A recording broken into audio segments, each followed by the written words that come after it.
Assalamualaikum warahmatullahi wabarakatuh. Perkenalkan, nama saya Sonia Febianti dengan NIM C0C0210 dari program studi D3 Akuntansi angkatan 2021. Baiklah, di sini saya ingin membuat video mengenai materi piutang usaha dan persediaan untuk memenuhi mata kuliah akuntansi perpajakan dengan dosen pengampu Bapak Wirmi Eka Putra. A. Pengertian piutang dan persediaan. Yang pertama ada piutang.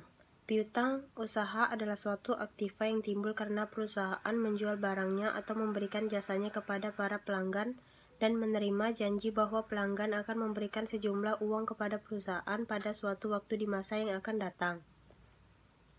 Menurut Kieso dan Weigand, persediaan adalah pos harta yang ditahan untuk dijual dalam kegiatan usaha yang biasa atau barang yang dikonsumsi dalam produksi barang yang akan dijual.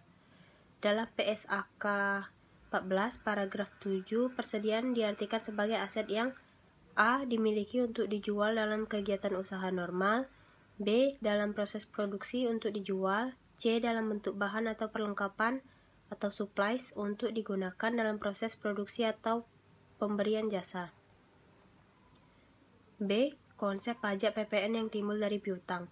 PPN adalah pajak yang dikenakan atas konsumsi negeri oleh wajib pajak orang pribadi, badan, dan pemerintah. Dalam penerapannya, badan atau perorangan yang membayar pajak ini tidak diwajibkan untuk menyetorkan langsung ke kas negara, melainkan lewat pihak yang memotong PPN. Piutang pajak atau biasa disebut juga uang muka pajak merupakan pajak-pajak yang dipotong atau dipungut pihak lain atau yang dibayar sendiri oleh perusahaan yang dapat diperhitungkan dengan pajak yang terutang pada saat pengisian SPT tahunan. Pajak untuk jenis ini salah satunya adalah PPN masukan. C. Perlakuan pajak pada piutang tak tertagih.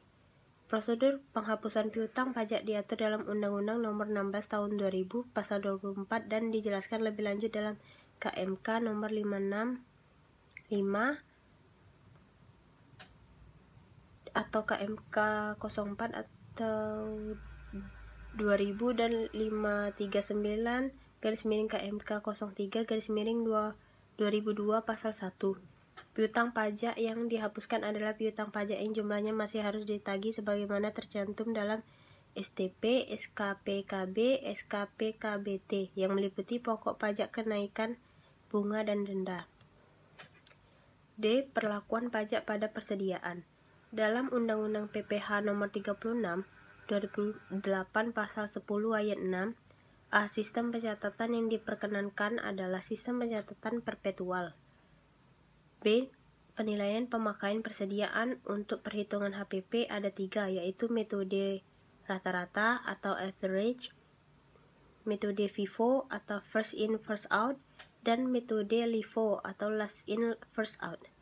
Pemilihan metode ini harus taat asas, artinya sekali BP memilih salah satu cara penilaian pemakaian persediaan untuk perhitungan HPP, maka untuk selanjutnya harus digunakan cara yang sama. Metode penentuan biaya persediaan. A. Metode FIFO first in first out. Metode FIFO akan menghasilkan harga pokok yang lebih rendah karena menggunakan harga beli lama. Hal ini dapat berefek pada laba perusahaan yang akan naik. Begitu juga dengan persediaan akhir yang sejalan dengan naiknya laba perusahaan. B. Metode LIFO last in first out.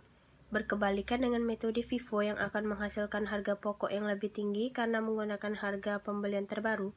Hal ini berujung pada laba perusahaan yang akan turun dan akun persediaan yang tersaji dalam laporan neraca juga akan turun.